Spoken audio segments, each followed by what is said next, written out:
Fala pessoal, como vocês estão? No último vídeo, nós criamos e desenvolvemos uma API utilizando Node.js. E no vídeo de hoje, como prometido, eu vou mostrar como colocar autenticação com JWT Token nessa nossa API. E para começarmos, eu vou simplesmente abrir o meu repositório.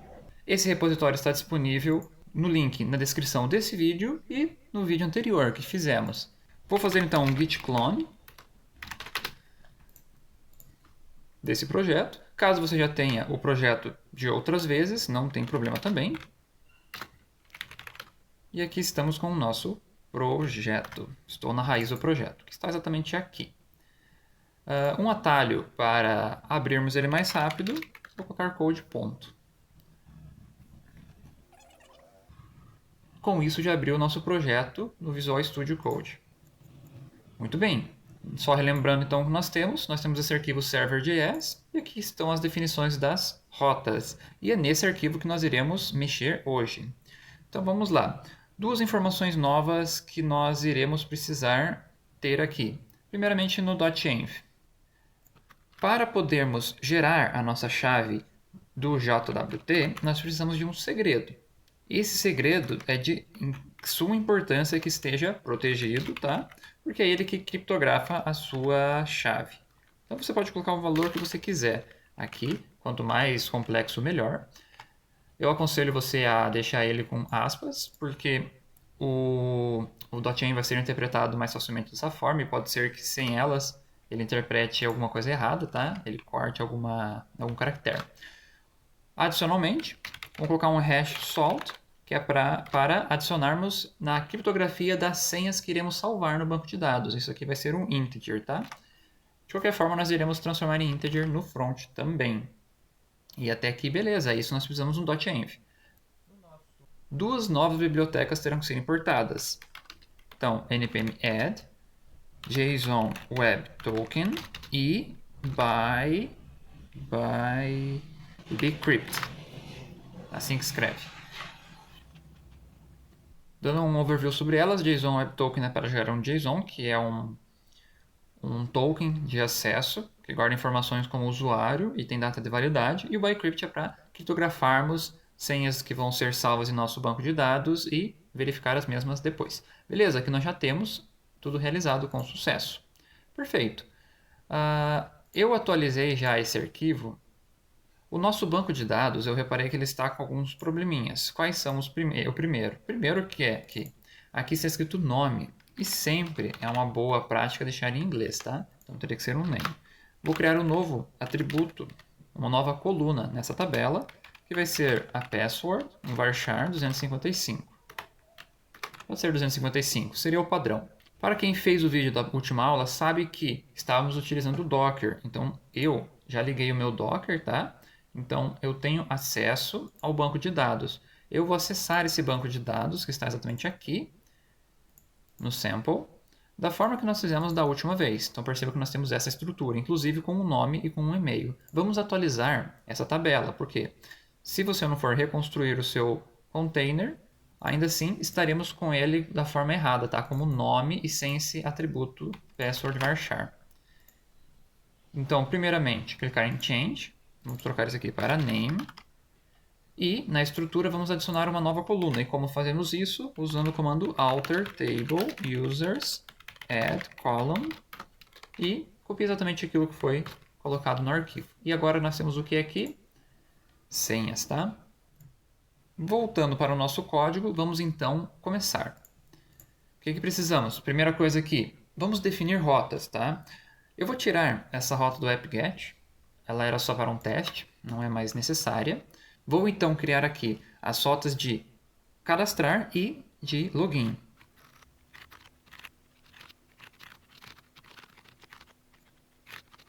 Todas essas rotas que eu irei fazer serão post, tanto a de register e a de login, porque nós estaremos enviando informações.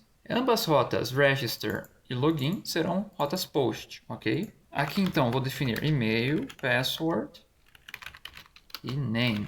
O que significa essa forma que eu fiz aqui é que se nessa variável, que seria o body, lembrando que como eu estou enviando post, é body. Se fosse get, seria query. ok? E se você colocasse a informação assim aqui, seria o param, tá? Exatamente assim, ó. Ok? Beleza, essa aqui então é o post, vamos utilizar o body. Então, caso exista um e-mail dentro do body, ele vai atribuir essa variável. Caso exista um password, vai atribuir. E caso ele não encontre, vai ficar como undefined. Beleza? Então, vamos lá. Como sempre, temos que fazer um try catch para capturarmos erros caso ocorram. Então, eu vou só dar um console log error. Colocar o error. Vou definir melhor que é error at register, apesar que o próprio pacote do erro já vai mostrar aonde que ele está. E vou retornar uma resposta com o código 500, que é código de erro interno, e informar alguma coisa ali. Perceba que essa mensagem que eu estou retornando aqui, ela vai voltar em JSON, né? Estamos informando que é JSON, então é apenas para que quem mandou a requisição consiga enxergar a resposta. Vamos agora para a função em si. Então, o primeiro passo, nós iremos fazer um hash dessa senha para que possamos guardar ela criptografada no nosso banco de dados. Então, vamos usar o bycrypt.hash, a função hash. Então, primeiro importar ele aqui. Muito bem, então vou fazer um hash dele, enviando o password. E aqui podemos enviar uma nova informação, que é salt or rounds. Então, é aquela informação que nós temos no nosso .env, que eu já deixei como 10. Então, nós temos ela aqui, né? Hash salt. Poderia atribuir direto, mas eu vou fazer, seguindo o padrão que nós temos aqui, a definição de todas essas constantes. Vamos chamar de constante. Estou chamando de hash salt. Então, hash salt. Mesmo nome. Então, é o process.env hash salt. Ou podemos informar o 10. Lembrando que o 10 já é um padrão, mas é obrigatório que você envie ali, tá? Adicionalmente, vamos interpretar ele como um int, porque ele necessita ser um int inteiro, né? Um número. E aqui podemos enviar o mesmo. Beleza, aqui já vamos estar criptografando nossa senha.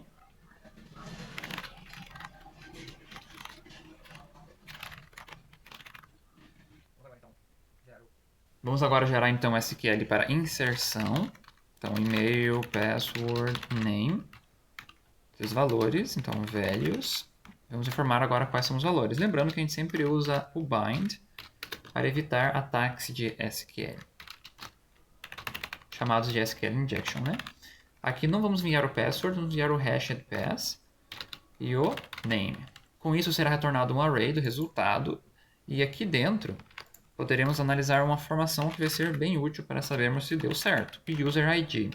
Então o que acontece? Sempre que você faz uma inserção e ela é sucedida, o DB, ali no caso a nosso MySQL2, ele retorna o ID que foi inserido. Então nessa informação aqui, ó, result insert ID, beleza? Então ele vai retornar um integer ali. Só para caso de ele não retornar nada, colocamos um null. Porém, se ele não retornar nada, é porque deu algum erro. E se deu algum erro, o que vai acontecer? Ele vai cair no catch, tá? Então, ele vai falar para o usuário que deu um erro ali ao cadastrar o usuário. Mas, se você for analisar os logs, vai estar no log exatamente qual foi o problema em questão.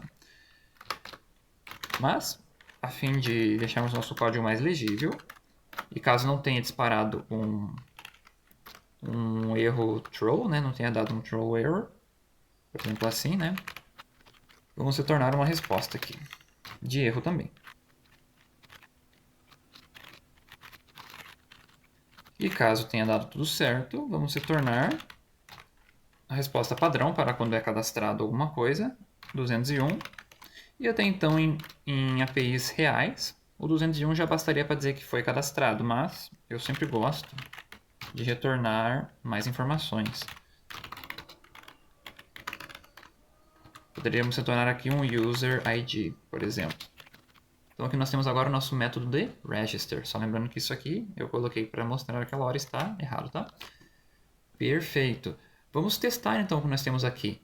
Para testarmos é necessário termos alguma forma de enviar uma requisição, porque nós estamos utilizando o POST. Não vai dar para enviar diretamente do navegador. Então para isso você pode ter softwares específicos que façam isso. Eu gosto de utilizar esse daqui, o Postman.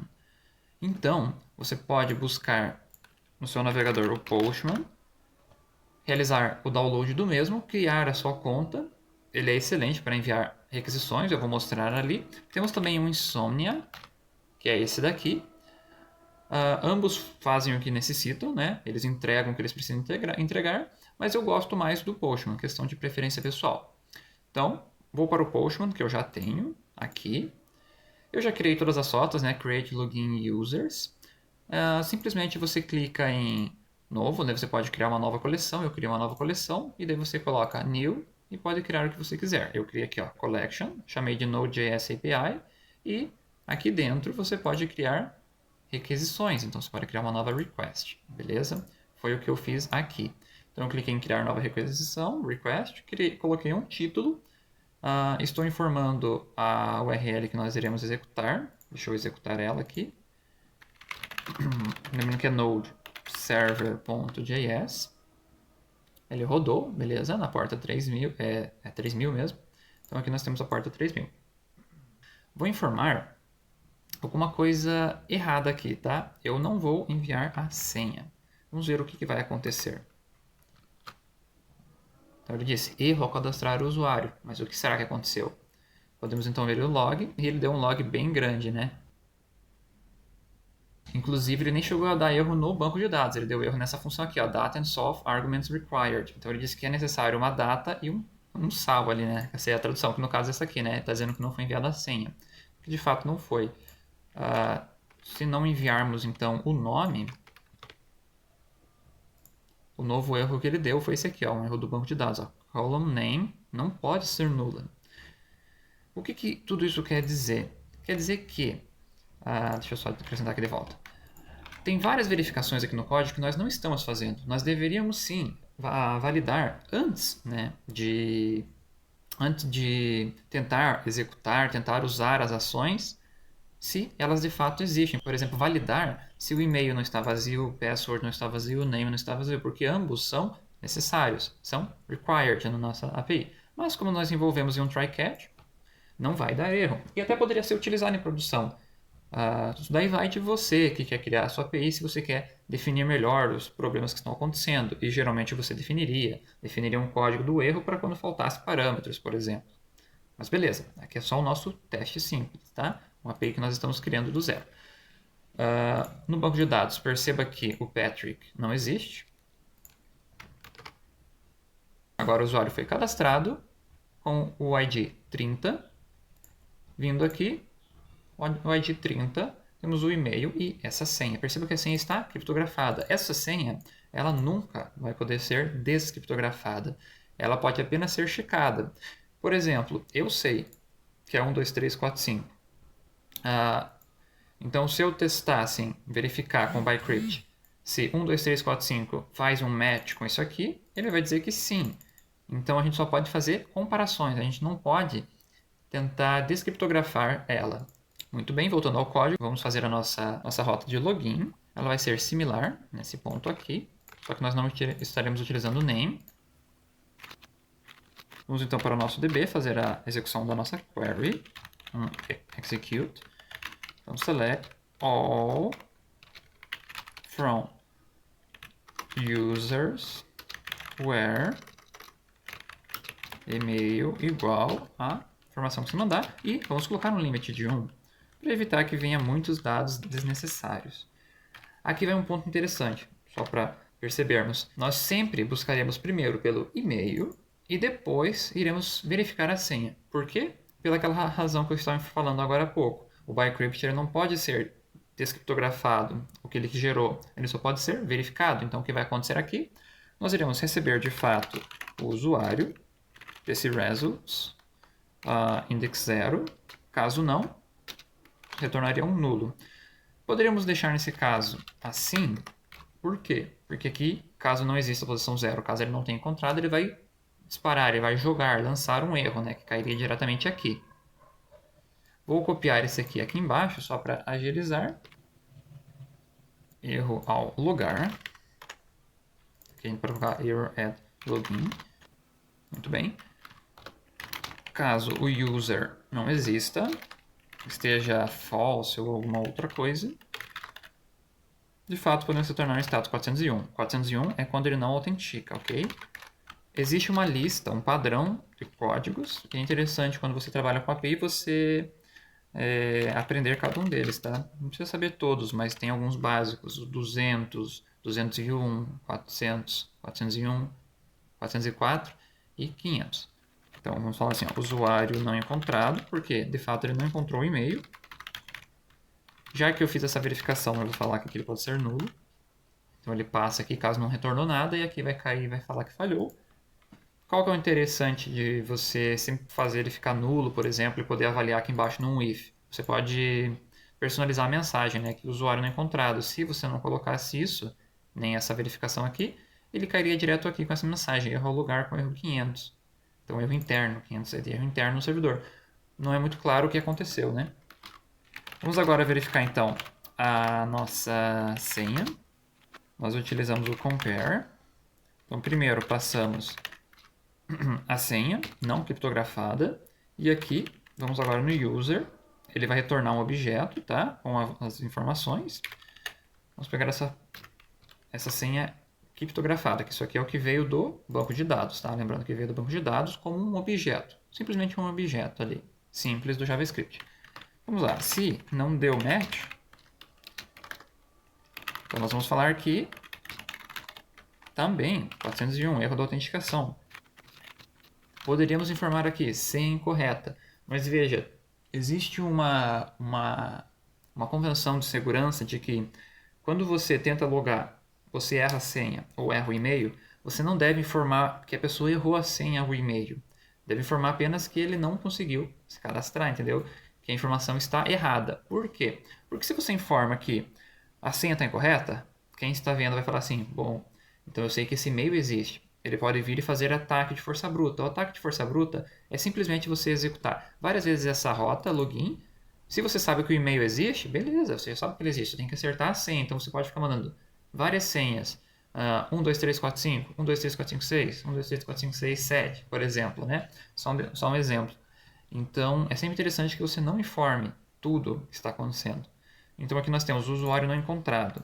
Ao invés disso, vamos informar assim, ó, autenticação, ou melhor assim, ó, e-mail ou senha inválidos. Simplesmente assim, ok? E essa mesma mensagem eu vou enviar aqui. É sempre uma boa prática, ok? Mas caso você esteja fazendo uma API que você conheça quem vai utilizar ela, tem alguma forma de você controlar quem vai utilizar, você pode sim ser mais específico, mas em geral, deixe dessa forma. Muito bem, vamos agora para a nossa senha.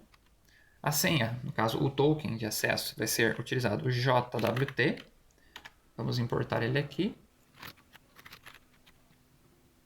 Muito bem, importamos aqui o JSON, o Web Token. Vamos agora então fazer a assinatura do que estará aqui dentro. Simplesmente o nome, sign, ok?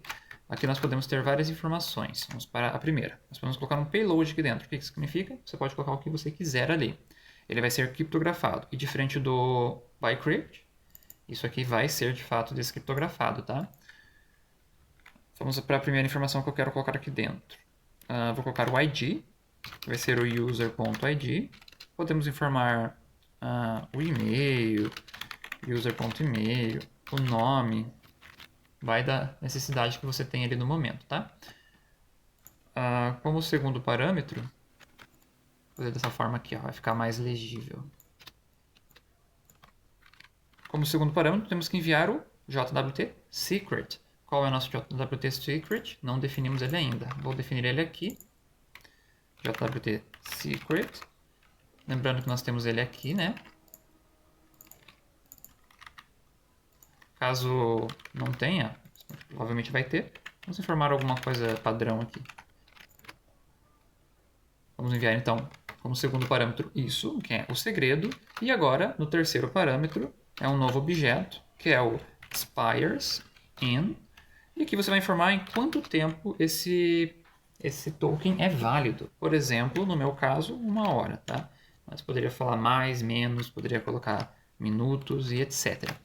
Então aqui nós temos um token. Esse token é o que nós iremos utilizar para acessar as rotas autenticadas. Então aqui eu vou simplesmente retornar o token. Perfeito. Vamos testar então como nós estamos até o momento. Então perceba que aqui nós criamos o Patrick. Sim, só lembrando que nós temos que reiniciar o nosso serviço. Beleza? Reiniciado. Vou tentar então logar com o Patrick. Lembrando que nós temos o Patrick cadastrado, né? Aqui. Realizei o login, recebi aqui um token. Esse token podemos utilizar agora para acessar rotas que estão protegidas. Por exemplo, o Users. Acontece que agora ele não está protegido. O nosso Users ele está acessível, independente de você mandar o token ou não. Como que a gente faz para proteger de fato tanto Users como Users/ID? Nós criamos uma coisa chamada middleware. Pense que o middleware, pela tradução, é o meio do caminho. Então a gente tem que enviar alguma coisa aqui que vai fazer com que no meio do caminho ele avalie se está funcionando, se está correto ou não, se tem todas as informações. Então só já de antemão eu vou definir um método aqui chamado authenticate token. Pronto. Então aqui nós já defini esse método authenticate token. Vou definir aqui também.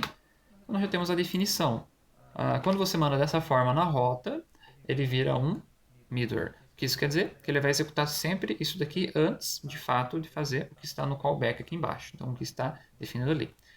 Vou criar essa função aqui em cima. Logo aqui. Vamos lá, function. Já copiei o nome da função. E aqui estamos. Vamos dar uma separação aqui no nosso código. Essa é a nossa function, como padrão de um middleware, vai receber da rota essas informações aqui. Vamos lá. Requisição, a gente já sabe que a gente consegue acessar as informações. Res é a resposta para nós retornarmos. E o next seria a sequência do código, caso tudo esteja certo.